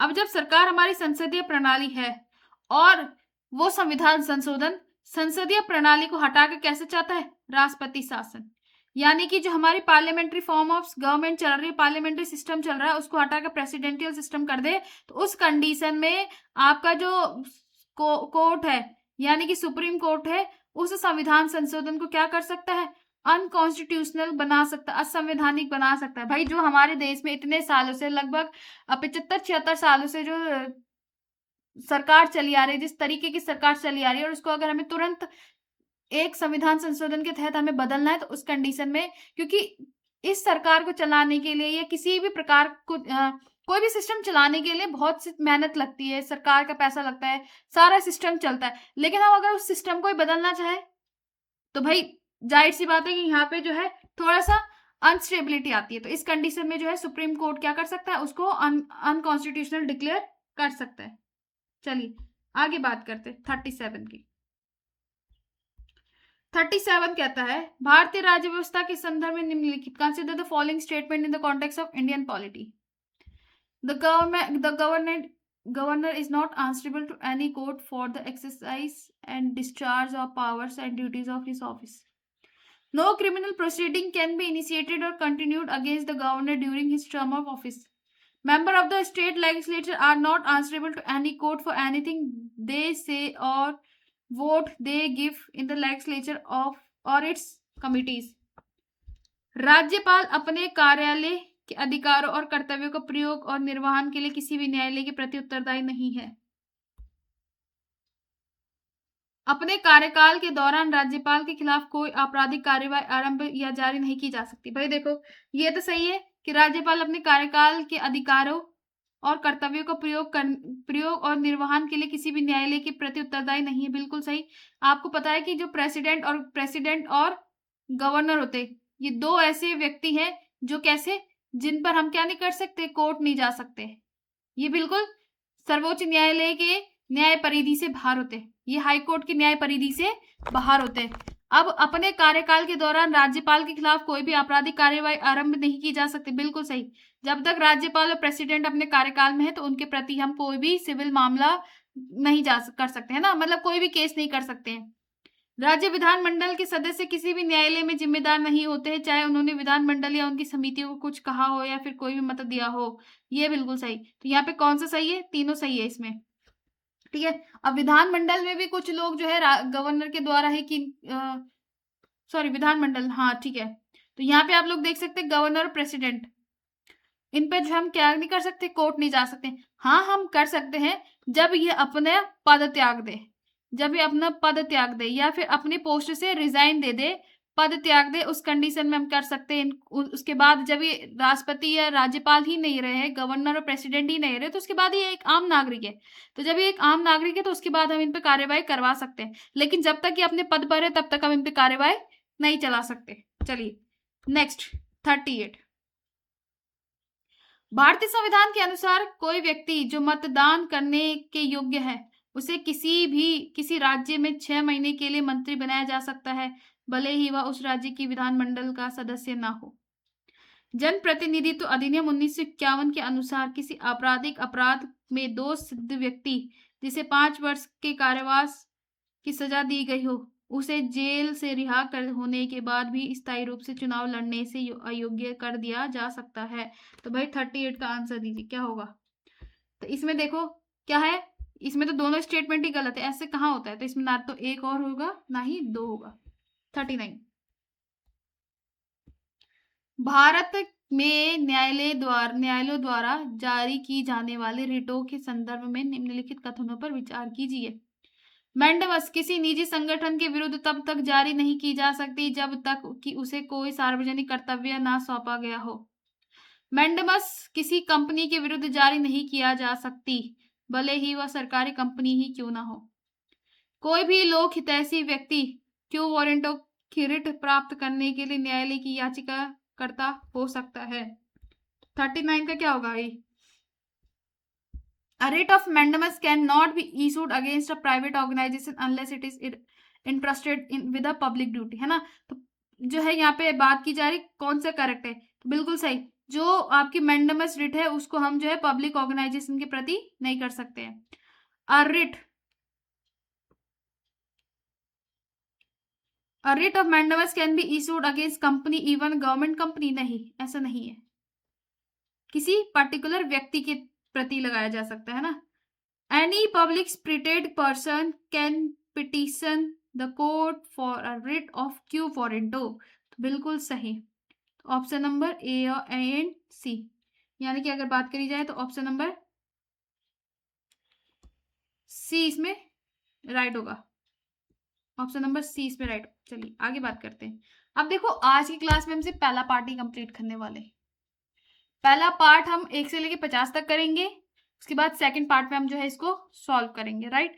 तो आज की क्लास के हमने 40 क्वेश्चन कर लिया, अब हमारे पास आज की क्लास के सिर्फ 10 क्वेश्चन बचे हैं। तो फर्स्ट 50 क्वेश्चन हम आज की क्लास में करेंगे एंड आफ्टर 50 to 100 हम कल की क्लास में करेंगे, राइट। चलिए, तो भारतीय संविधान के अनुसार जिला न्यायाधीश डिस्ट्रिक्ट जज शब्द में निम्नलिखित में से किसे शामिल नहीं किया गया है? जिला न्यायाधीश में किसको शामिल नहीं किया गया भाई? तो मुख्य प्रेसिडेंसी मजिस्ट्रेट, सेशन जज, ट्रिब्यूनल जज, चीफ जज of the small cases court, है ना। तो यहाँ पे देखा जाए तो सेशन जज यानी कि सत्र न्यायाधीश इसमें जो है सम्मिलित नहीं किया जाएगा। चलिए आगे देखते हैं 41। निम्न में से किस संदर्भ में केंद्र राज्य संबंधों की विशेषता रूप से नगरपालिका संबंध कहा गया है? Municipal relations. In which of the following contest are centre state relation specifically referred to as municipal relations. किन के हिसाब से बोलते हैं हम भाई? देखो, विधायी क्षेत्र में राज्य पर केंद्र का नियंत्रण, central control over the state in the legislative field, नहीं। Central control over the state in financial matter, नहीं। Central control over the state in the administrative field, नहीं। Central control over the state in the planning process, बिल्कुल। जब योजना प्रक्रिया में राज्य पर केंद्र का नियंत्रण, उस तरीके से हम बोल सकते हैं कि नगरपालिका संबंध कहा जाता है, ठीक है। क्यों? नगरपालिका संबंध एक ये आपकी कैसी हो गई? टिप्पणी हो गई। टिप्पणी कैसे मतलब? अब ध्यान दीजिए कि जो नगर पालिका और पंचायत वगैरह होते हैं, इन पर कानून बनाने का अधिकार सिर्फ और सिर्फ किसका होता है? स्टेट का। प्रोसेस वगैरह जो होती है, योजनाएं वगैरह होती है, या फिर कुछ भी काम करने हैं, तो म्युनिसिपल कॉर्पोरेशन और ग्राम सभा के बीच जो रिलेशन होते हैं स्टेट और म्युनिसिपल कॉर्पोरेशन के बीच में, जो है स्टेट हैवी होता है किन पे? म्युनिसिपल कॉर्पोरेशन पे। लेकिन योजना के संदर्भ में आपके सेंटर हैवी होता है किस पे? स्टेट पे। सेंटर हैवी होता है किस पे? सेंटर हैवी होता है आपके स्टेट्स पे। तो ध्यान रखना कि ये एक टिप्पणी है कि नगर पालिका संबंध कहा गया है किसमें? जब योजना प्रक्रिया में राज्य पर केंद्र का नियंत्रण हो। आई बात समझ में? कि जो भी आपकी प्रोसेस वगैरह जो योजना वगैरह होती है, प्लानिंग होती है, वो सब किसके हिसाब से चलती है? केंद्र के हिसाब से चलती है, राज्यों पे। आई बात समझ में? चलिए 42 निम्न में से कौन सा भारत में राज्यों के बीच सहयोग और समन्वय सुनिश्चित करने के लिए अतिरिक्त संवैधानिक तथा अतिरिक्त कानून साधन है? Which of the following is an extra constitutional and extra legal instrument for ensuring cooperation and coordination among the states in India? राष्ट्रीय विकास परिषद, नेशनल डेवलपमेंट काउंसिल, राज्यपालों का सम्मेलन, क्षेत्रीय परिषद या अंतर्राष्ट्रीय परिषद? तो इसमें क्या हो जाएगा भाई? देखा जाए तो क्या हो जाएगा इसमें? क्षेत्रीय परिषद और अंतर्राज्यीय परिषद। Zonal council, inter state council भी बोलते हैं ना जिनको, इंटर स्टेट, राज्यों के लिए, मतलब राज्य के लिए परिषद। तो extra legal instrument for ensuring corporation coordination among state of India, तो रीजनल काउंसिल और इंटर स्टेट काउंसिल जो है आपके किसके लिए? रीजनल काउंसिल को मेनली जो है आपके जोनल काउंसिल भी कहते हैं। तो आप लोगों ने कई बार जो है यहाँ पे काउंसिल सुनी होगी, तो मैं बता दूं यहाँ पे कि इनको जो है हम क्या बोलते हैं? जोनल काउंसिल भी कहते हैं, जोनल काउंसिल भी कहते हैं। ठीक है, तो जोनल काउंसिल हो गए, और इंटर स्टेट काउंसिल जो होती है आपकी समन्वय को सुनिश्चित करती है किसके बीच में? स्टेट और सेंटर के बीच में। चलिए 43 नॉर्थ ईस्टर्न काउंसिल, एनसीआर, जो दिल्ली की कैपिटल है, राष्ट्रीय राजधानी है, उसके हिसाब से बात की। अच्छा चलो, ये दिल्ली वाला नहीं है, नॉर्थ ईस्टर्न काउंसिल की बात की जा रही। उत्तर पूर्व परिषद की स्थापना उत्तर पूर्व परिषद अधिनियम 1971 के अंतर्गत की गई थी। 2002 में एनईसी अधिनियम में संशोधन के बाद परिषद में निम्नलिखित में से कौन सा सदस्य शामिल होते हैं? घटक राज्य के राज्यपाल, घटक राज्य के मुख्यमंत्री, भारत के राष्ट्रपति द्वारा नामित किए जाने वाले 3 सदस्य, भारत के गृह मंत्री। तो यहाँ पे देखा जाए तो जो आपकी नॉर्थ ईस्टर्न काउंसिल है, एनईसी है, नॉर्थ ईस्टर्न काउंसिल है, was establish under north eastern council act. ठीक है, ये इस एक्ट के तहत जोड़ी गई थी जो 1971 में आया था। और इस पे 2002 में आपका क्या होता है? अमेंडमेंट होता है, जिसमें बोला जाता है कि इस जो परिषद है, ये जो समिति है, ये जो परिषद है या काउंसिल है, इसके जो मेंबर से कौन कौन होंगे? राज्य का राज्यपाल, संबंधित राज्य का मुख्यमंत्री, राष्ट्रपति के द्वारा नामित किए जाने वाले 3 सदस्य और केंद्र गृह मंत्री। तो ये तीनों जो है यहाँ पे 1 3 ऑल 3 4 जो है, सॉरी 1 3 संबंधित राज्य का, सॉरी होम मिनिस्टर नहीं होगा, इसमें होगा आपका ऑप्शन नंबर ए, यानी कि ये तीनों जो है आपके इसके अंतर्गत आते हैं, एनईसी, नेशनल ईस्टर्न काउंसिल के अंतर्गत आते हैं। ठीक है, चलिए 44 की बात करते हैं। 44 कहता है, निम्नलिखित कथनों पर विचार कीजिए। भारत में वित्तीय साधन, फाइनेंशियल इंस्ट्रूमेंट से संबंधित लेन देन पर स्टाम्प शुल्क। अब देखो स्टैम्प शुल्क इससे रिलेटेड है।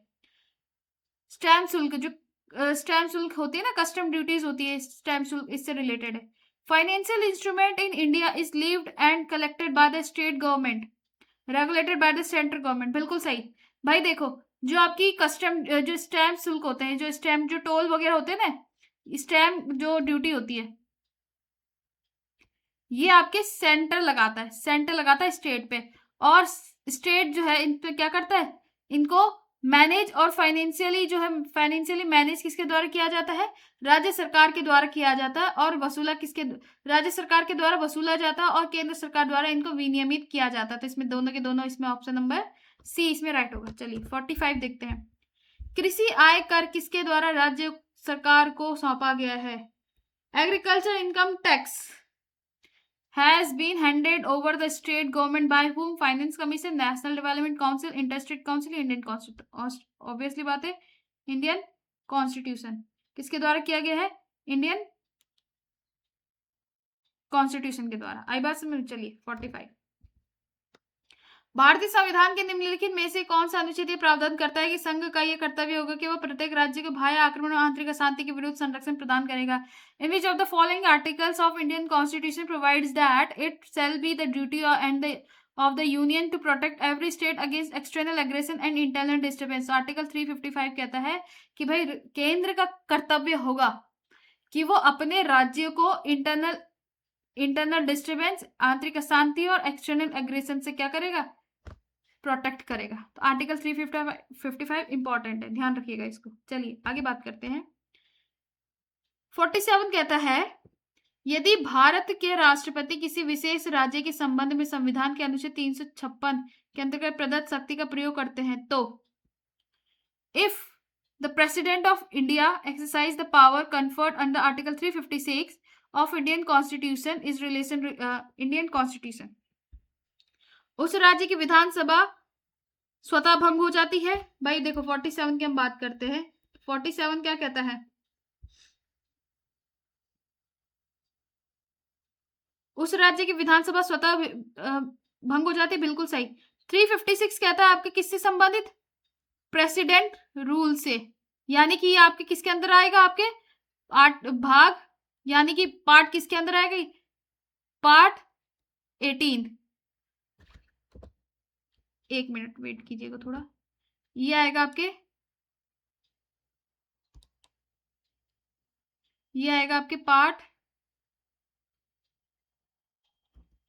18 इमरजेंसी वाले टॉपिक से ना। अब इमरजेंसी में भी कौन सा? 356 प्रेसिडेंट रूल से रिलेटेड है। तो भाई जब प्रेसिडेंट रूल लगता है तो उस किसी पर्टिकुलर स्टेट की जो है विधानसभा अपने आप ही भंग हो जाती है। तब विधानसभा जो है, कार्यपालिका जो है, विधायिका जो है, उस वो भंग हो जाती है और किसका रूल चलता है? यहाँ पे डायरेक्ट सेंटर का रूल चलता है। उस राज्य की विधान मंडल की शक्ति संसद द्वारा संसद के प्राधिकार के अधीन प्रयोग की जाएगी, बिल्कुल सही। यहाँ पे भी ये ऑप्शन भी सही है, ये पॉइंट भी सही है। उस राज्य में अनुच्छेद 19 निलंबित, अरे भाई अनुच्छेद 19 कैसे निलंबित होगा, ये ध्यान रखना। तो यहाँ पे ऑप्शन की मैं बात करूं तो ऑप्शन सी गलत है। और राष्ट्रपति उस राज्य से संबंधित कानून बना सकता है, बिल्कुल सही। तो यहाँ पे देखा जाए तो मैं बात करूं, यहाँ पे अगर मैं बात करूं तो 356 की बात की जा रही है ना ये। अब 356 की बात की जा रही है तो जब संविधान जो आपको प्रेसिडेंट रूल लगता है तो प्रेसिडेंट रूल के टाइम पे आपका आर्टिकल 19 निलंबित नहीं होगा। आर्टिकल 19 को निलंबित करने का सिर्फ एक ही पॉइंट है और आर्टिकल 19 निलंबित होता है आपका आर्टिकल 352 के तहत। आर्टिकल 352 के तहत होता है ये जब आपकी नेशनल इमरजेंसी लगती है। और नेशनल इमरजेंसी में भी निलंबित तब होगा जब क्या हो? इंटरनल डिस्टर्बेंस के दौरान आपकी क्या हो? इमरजेंसी लगी है, उस कंडीशन में आपका 19, ये वो आपके 19 से रिलेटेड है। तो यहाँ पे 47 जो है आपके आर्टिकल 19 से रिलेटेड है ही नहीं, है ना। चलिए आर्टिकल 19 आपकी इस प्रेसिडेंट रूल से रिलेटेड है ही नहीं, है ना। चलिए निम्नलिखित में से कौन से किसी राज्य में राष्ट्रपति शासन की घोषणा के आवश्यक परिणाम नहीं होते? राज्य विधानसभा का विघटन, राज्य में विधान परिषद, मंत्री परिषद को हटाया जाना, स्थानीय निकाय का विघटन। तो यहाँ पे बात की जाए तो which of the following is not necessary consequences of proclaim the president rule? भाई किसी भी राज्य में अगर आपको प्रेसिडेंट रूल प्रोक्लेम करना है, घोषणा करनी है ना, लगाना है, तो उसके लिए अगर देखा जाए तो क्या हो जाएगा इसमें? Dissolution of state legislative assembly, बिल्कुल सही। और डिसॉल्यूशन ऑफ लोकल बॉडीज, यानी कि उस एरिया की जो काउंसिल ऑफ मिनिस्टर है वो डिसॉल्व नहीं होती है। काउंसिल ऑफ मिनिस्टर से हमें कोई मतलब ही नहीं रहता है। भाई जब प्रेसिडेंट रूल लग रहा है स्टेट में तो वहां पे सारी सत्ता का केंद्र कौन हो जाता है?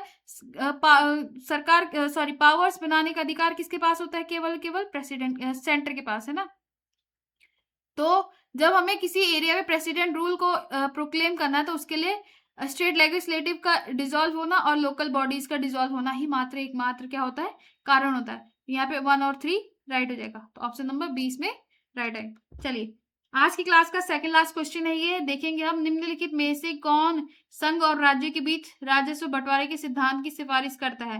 भाई विच of the following recommends the principle of sharing and revenue between the union and states, है ना। तो कौन करता है? यूनियन फाइनेंस कमीशन, यानी कि सॉरी फाइनेंस कमीशन। अब देखो यहाँ पे यूनियन फाइनेंस मिनिस्ट्री भी है, तो आप फाइनेंस मिनिस्ट्री पे कंफ्यूज में मत आना, केवल फाइनेंस कमीशन। वित्त आयोग किसके अंतर्गत आता है? 280 के तहत। और इसका काम क्या होता है? इसका काम होता है टू डिस्ट्रीब्यूट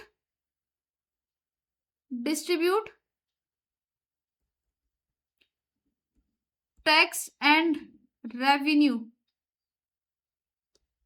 बिटवीन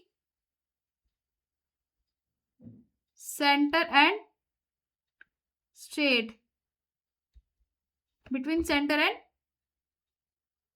स्टेट। ठीक है, कैसे? जनसंख्या के अनुसार, पॉपुलेशन वाइज। जिस एरिया में जितनी, जिस राज्य में जितनी पॉपुलेशन, उस एरिया में उस हिसाब से टैक्स और रेवेन्यू को डिस्ट्रीब्यूट किया जाएगा, है ना। तो जो साल भर में आप लोग टैक्सेस वगैरह पे करते हो, वो अगेन फिर आपका जो है सेंट्रल स्टेट्स को मिलता है ना। तो आर्टिकल 280 याद रखना। अब जो है यहाँ पे एक चीज और ध्यान रख लो, आपका मनी बिल और finance bill.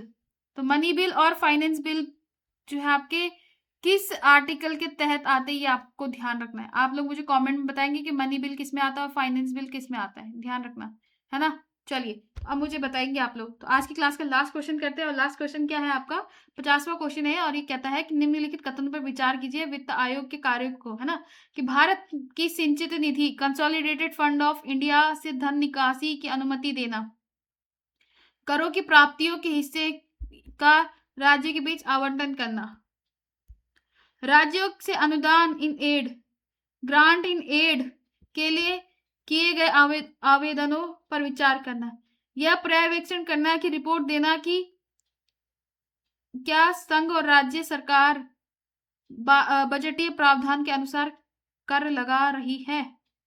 Consider the following statement, the function task of a finance commission are to authorize withdrawal from the consolidated fund of India, to allocate shares of taxes proceeds among the states, to consider applications from states for granting aid, to supervise and report on whether the union and state government are laying taxes in accordance with budgetary provisions। तो यहाँ पे 50वें का right answer हो जाएगा भाई option number B. 2 और 3 इसमें right होगा। कैसे भाई? फाइनेंस कमीशन का क्या काम होता है? फाइनेंस कमीशन का होता है टैक्स और टैक्सेस को क्या करना, स्टेट्स के बीच में क्या करना, एलोकेट करना। अभी मैंने बताया ना आपको यहाँ पे कि फाइनेंस कमीशन का काम क्या होता है? Distribute tax and revenue between centre and states, है ना। तो allocate tax proceeds among the states. फिर to consider application from states grant in aid, है ना। और जो राज्य से अनुदान के लिए किए गए आवेदनों पर विचार करना, यानी कि ग्रांटिंग एड का मतलब जब राज्य सरकार केंद्र से कुछ पैसे उधारी के रूप में मांग सकती है ना, उससे संबंधित बातचीत करना। तो यहाँ पे आपका जो है, हमने अगर मैं बात करूं 50 क्वेश्चन सॉल्व कर चुके हैं, राइट। 50 क्वेश्चन की अगर मैं बात करूं तो 50 क्वेश्चन हम यहाँ पे सॉल्व कर चुके हैं। तो बाकी के 50 क्वेश्चन हम जो है कल की क्लास में करेंगे। तो आज के लिए इतना ही करते हैं। मेरे साथ अभी तक सहयोग बनाने के लिए बहुत बहुत धन्यवाद। तो आप लोगों ने मेरे साथ सहयोग बनाया, तो इसके लिए थैंक यू टू ऑल, है ना। और अगर ऐसी एमसीक्यूज चाहते हो और उनका एक्सप्लेनेशन भी चाहते हो 50, अब देखो पीसीएस जो है आपका आने वाले जो है अक्टूबर का प्रथम पखवाड़ बोला है ना उन्होंने, तो अक्टूबर 4 या फिर 11 में आपका जो है डेट संभावित है कि इन दिन पे आपका पेपर हो जाएगा। और अगर मैं बोलूं फॉर्म, तो अगर मान लो 4 या 11 को आपका पेपर होता भी है, तो उससे 50 दिन पहले मान के चलो। देखो क्योंकि आयोग जिस हिसाब से चल रहा है तो वो इसी तरीके से चल रहा है। लोअर पीसेस का प्रीलिम्स हो, मेंस हो, अपर पीसेस का प्रीलिम्स हो, है ना। तो उसमें आप लोगों ने देखा कि पेपर से ठीक 50 दिन पहले जो है उसने फॉर्म निकाले। अब इस कंडीशन में बच्चे को पता ही नहीं चलता है कि हम क्या क्या करें, तैयारी किस तरीके से करें, है ना। तो अगर आप लोग चाहते हो कि इन जो 50-60 दिन है, इन 50 या 60 दिनों में हम अपनी तैयारी को और अच्छे से मजबूत करें, तो आप लोग जो है मेरे चैनल को, यानी कि जो आपका अक्षर अकेडमी का चैनल है, इसको क्या करें, लाइक करें, शेयर करें और सब्सक्राइब करें। और इसी तरीके से जो है आप लोग क्या कर सकते हैं, जो टेलीग्राम चैनल को भी आप लोग ज्वाइन कर सकते हो, जहाँ पर आप लोगों को जो है यहाँ पे क्या मिल सकते हैं, एमसीक्यूज मिल सकते हैं। तो आपको अक्षर अकेडमी चैनल का यहाँ पे क्या मिल सकता है, अम, आपको डिस्क्रिप्शन में आपको टेलीग्राम का लिंक मिल जाएगा। आप लोगों को ये टेस्ट पेपर जो है बिल्कुल टेस्ट पेपर फॉर्म में आपको कहाँ मिलेगा, अक्षर अकेडमी के टेलीग्राम चैनल पे। तो चैनल को अब क्या करेंगे, आप लोग लाइक करेंगे, शेयर करेंगे अपने फ्रेंड्स के साथ और सब्सक्राइब करेंगे फॉर मोर एमसीक्यू क्वेश्चंस, है ना। और बहुत जल्दी आप लोगों को यहाँ पे जो है, अब जैसे ही हमारा अब देखो पीसीएस आ रहा है, तो अब जैसे ही आपको एमसीक्यूज दिखेंगे, एमसीक्यूज के साथ साथ में अब आप लोगों को मेंस प्रैक्टिस भी कराऊंगी, जिसमें हम आईआर हो गया, इंटरनल सिक्योरिटी हो गया, एथिक्स हो गया, इस तरीके के जितने भी आपके तमाम मेंस के क्वेश्चंस, मेंस के जो सब्जेक्ट्स है और उनका सिलेबस है, उसको कंप्लीट करने की कोशिश करेंगे ना। बिल्कुल आराम से चलेंगे, आप लोगों को कोई दिक्कत नहीं होगी। चलिए, तो आज के लिए इतना ही करते हैं, बाकी मिलते हैं आपसे कल की क्लास में। तब तक के लिए जय हिंद, जय Bharat, Vande Mataram, God bless you all.